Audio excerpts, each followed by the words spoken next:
Without further ado, let's dive right into the video. Why am I like this? I won't even cut that out. Honestly, just enjoy my weirdness. I'm sorry, you signed up for this. Enjoy my weirdness. You're welcome. Hello, hi. Welcome to my channel. My name is Florence and this is Zillennial Life Crisis.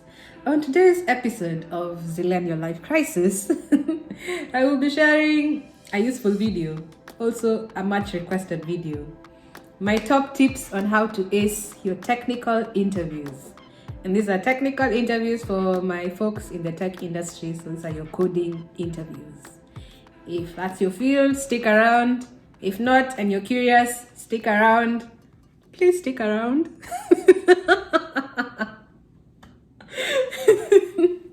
I will split this video into two sections. The first 3 tips would be before the interview, and then the remaining 4 tips will be during the interview. So I have 7 tips in total. Okay, maybe 8. One is like a bonus. But yeah, so the first 3 will be before the interview. The last 4 will be during the interview, and then the bonus one is just, general life advice. Tip number 1, pick a language or framework and learn that as you're trying to prepare for your interviews. I assume when you're preparing for interviews, you don't have 3 years, 4 years worth of time. You probably have a month, maybe 2 months to prepare for all your interviews. So I would suggest picking one language or one framework and sticking to that instead of trying to master 10 languages at the same time. I don't think it's possible for you to master Java, C#, JavaScript, Python, Ruby, all at the same time. It's not possible. It's not possible. So pick one and stick with it. In fact, most times, interviewers won't focus on the language you use. They will focus on how you think and how you solve problems, because languages can be picked up quite easily. So yeah, once you get the job, in 2-3 months, you'll have picked up the language they use or the framework they use. So don't let that strain you, trying to learn 10 of them to cast your net wide. Just pick one. This can be maybe the one that you really like, or maybe it can be the one in the field you're most interested in. For example, if you like machine learning, Python might be a nice one because it's used a lot. Don't try to master all of them, because you're going to get exhausted and you will give up, and it will be frustrating. And we don't want you to give up. We want you to push through until you get the job. So my first tip would be pick one language or framework and stick with it. Tip number 2 is go back to the basics. Go back to the basics. And the basics of the tech field or the computer science field is data structures and algorithms. Those 2 things will follow you forever. They will haunt you for the rest of your life. So please go back to the basics. Go back and learn your data structures. Go back and learn your algorithms, your dynamic programming, your sorting algorithms, your search algorithms, your linked lists, doubly linked lists, heaps, stacks, all that stuff. Because like it or not, your interview is gonna focus a lot on those 2 things. Almost all the questions you will get, except the design ones and maybe the more HR questions, will focus around problem solving. And problem solving in tech involves algorithms, data structures. So for those 2, please just go back and learn them. Go back to your uni notes. For me, I did some course on Udacity. It was preparing for your technical interviews. It was by some Google engineers. I will link it down below if you're interested. I also used YouTube videos. YouTube's like the plug. There's so much content around algorithms, data structures, coding, all that stuff on YouTube. So use it. My personal favorites are Corey Schaefer for Python videos. Wow! For Python videos. And then there's also Programming with Mosh. He does really nice C# videos. These guys actually do multiple languages, but personally, when I was trying to prepare with Python as my primary language, I used Corey Schaefer's videos. And when I was trying to pick up C# like pretty fast, I used programming with Mosh. When I was preparing just generally for algorithms and data structures, I used the Udacity course, which also focused on Python. So I will link all those three below, but basically just go back to the basics. Tip number 3, and the final one in this category of before the interviews, will be practice. I think you saw this one coming. Practice typical interview questions. Practice. My personal favorite site is LeetCode. I will also link it down below. If you don't know what LeetCode is and you're in the tech industry, you need to know what LeetCode is. It has all the typical interview questions that you will get, and they're leveled from easy to medium to hard, so you can work your way up. You can begin the very simple things like, Roman numbers, and you can work your way up to very difficult ones that look more like math questions than technical interviews. But if that's your cup of tea, there's also HackerRank. What else? I think there's quite a few. I will look for such sites and link them down below. Personally, I have used LeetCode and I like it, so I would recommend it. Link down below. All right, that's before the interview. Before the interview, the main thing is you need to prepare. You need to prepare. Don't just walk into a technical interview as you are, because it will humble you. It will humble you. Please just prepare. All right, now let's move into during the interview, tips to navigate the technical interview itself. Tip number 4, which is now tip number 1 for during the interview. Ask clarifying questions. Guys, don't try to look smart. That when they read for you the problem, you just jump into solving it to try and look smart. It won't help you. Just ask clarifying questions. This could be things like, how does the input look like? Is it given to me in form of an array? Is it sorted? Is the input sorted? What type of output do you expect? Do you expect a Boolean output? Or let's say they ask you to find the maximum number given numbers. They give you numbers and they want you to return the maximum. You could ask things like, how are these numbers given to me? Are they in a list? If it's a list, well and good, you know what to do. Are they sorted? If the numbers are sorted, you just need to know which order they are sorted. You probably just need to compare the first and the last, and the one that's the biggest of the two is the maximum because the list is sorted. Such questions. Ask clarifying questions. All right, tip number 2, which is also tip number 5. I'm sorry if I'm confusing you, but yeah. Voice out your thoughts while you solve the problem. And this one is the most important. Oh my goodness. This one is so important. Remember, the technical interview is them trying to figure out how you solve problems, how you think, how you approach problems. So you need to voice out your thoughts as you solve the problem.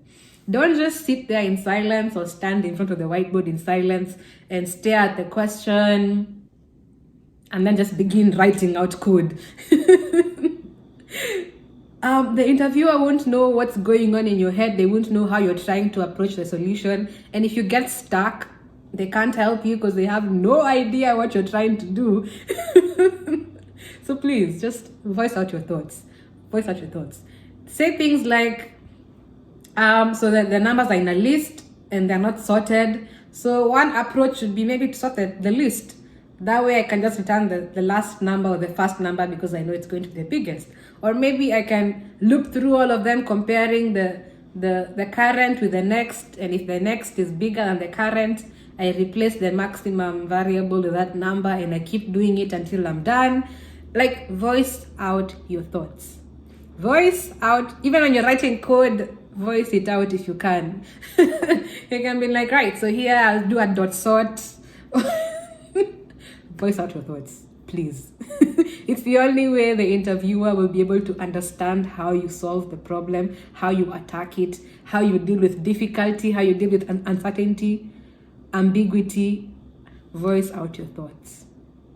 All right, tip number 3, which is also tip number 6 in this list: brute force first, optimize later.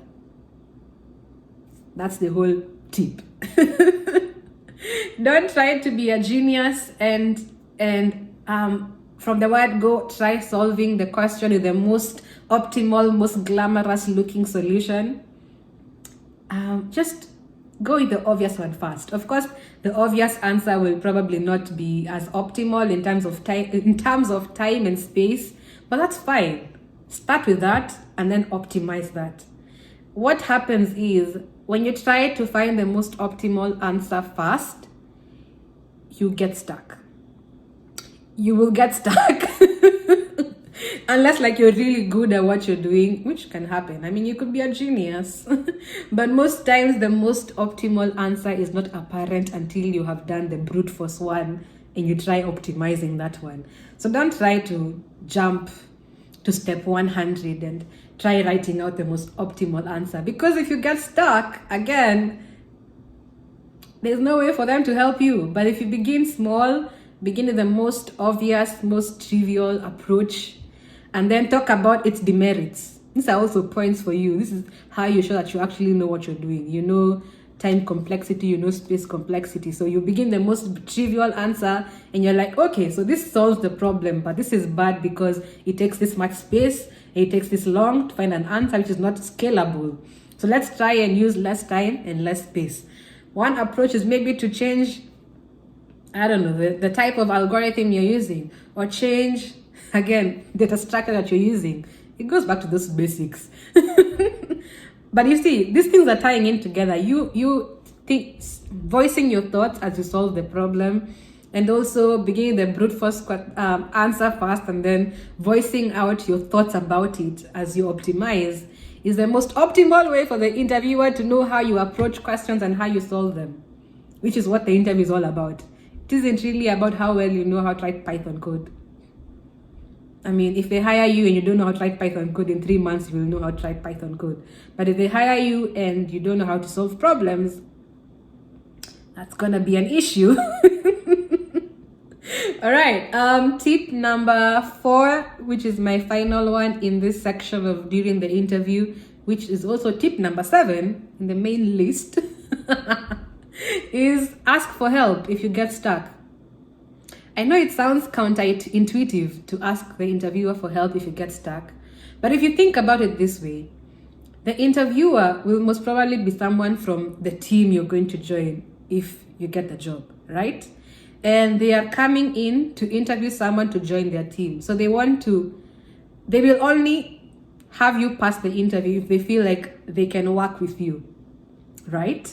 So in a typical work situation, if you had a problem, say you've been given a task to go solve, and you've tried everything. You have tried everything, Stack Overflow, everything, but nothing is making sense. Like, you can't solve this problem. You keep getting stuck somewhere.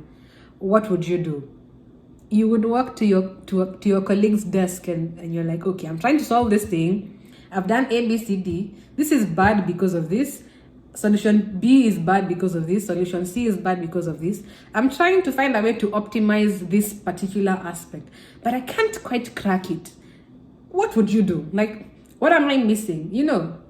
And they tell you, oh yeah, how about if you did this? And just like you bounce ideas off each other, and eventually you will find a very optimal solution.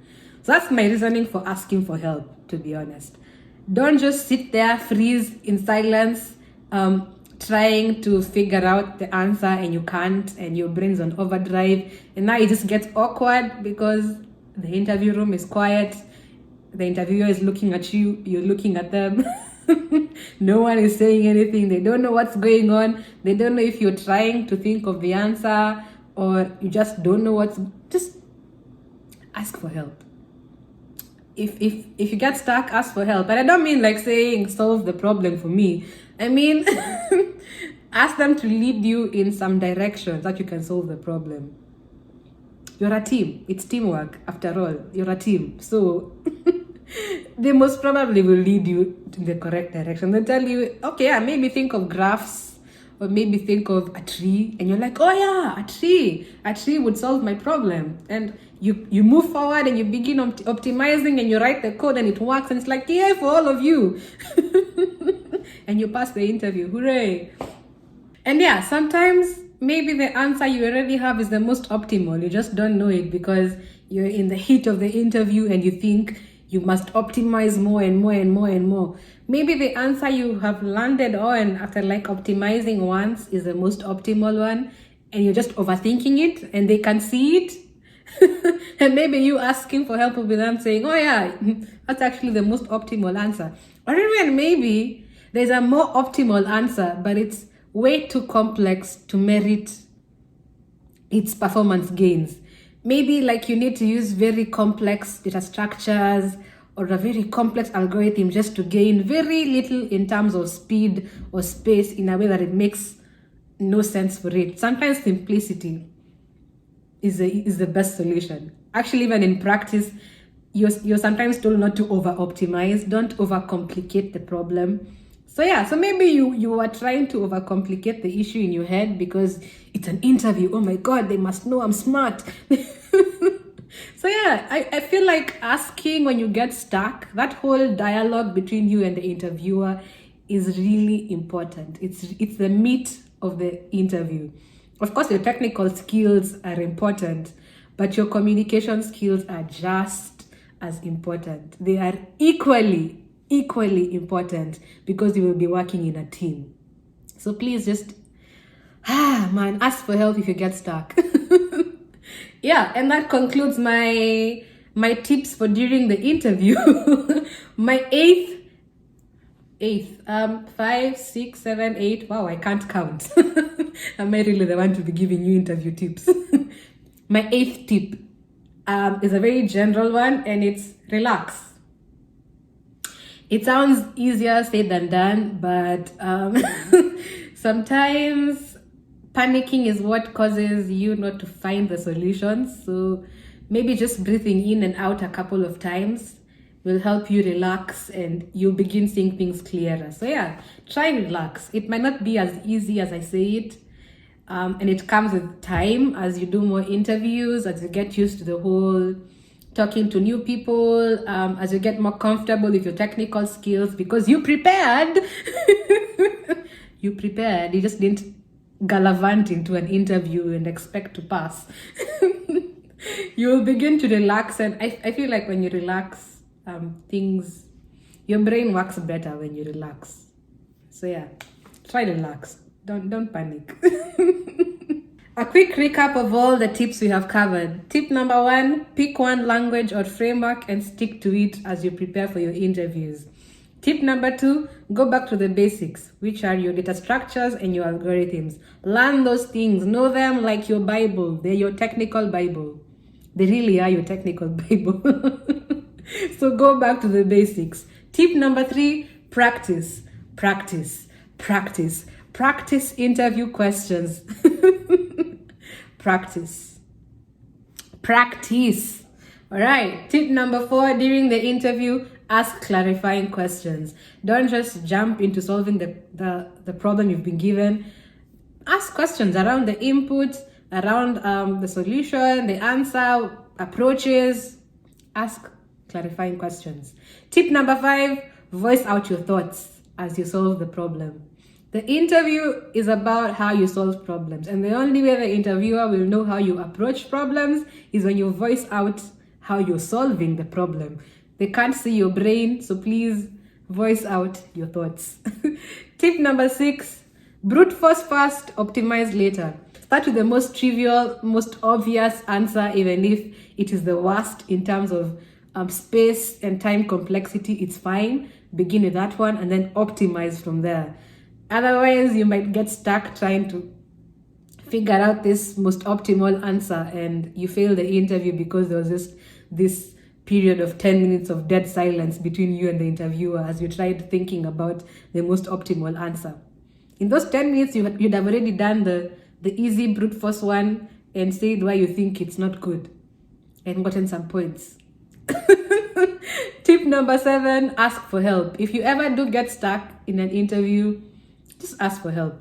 Don't just go quiet and the interviewer knows nothing about what's going on in your head. Talk, communicate. Communication is just as important as your technical skills. So yeah, ask for help. And finally, the more general tip is relax. Breathe in and out. Calm down. It will all be all right. It's just an interview after all. It's not the end of the world. So relax. Yeah, and those are my 8 tips on how to ace your technical interviews. I really hope this video is helpful to all my folks out there who are pursuing the tech industry, whether you're still in uni or maybe you're trying to make a career change. I hope this video helps you. And yeah, I hope you all get the jobs you're trying to apply for. Let me know your top tips as well. If you're in the tech industry, please leave your tips below. Help someone else who stumbles upon this video. Let's all just help each other. It's a nice, lovely community. So yeah, leave your tips down below. Smash the like button if you enjoyed the video. Share it with a friend who might need this if they have a technical interview coming up, or someone who's thinking about doing a computer science degree and maybe they're curious about how interviews work in this industry. Like, comment, share, subscribe, all that good jazz. And until next time, bye.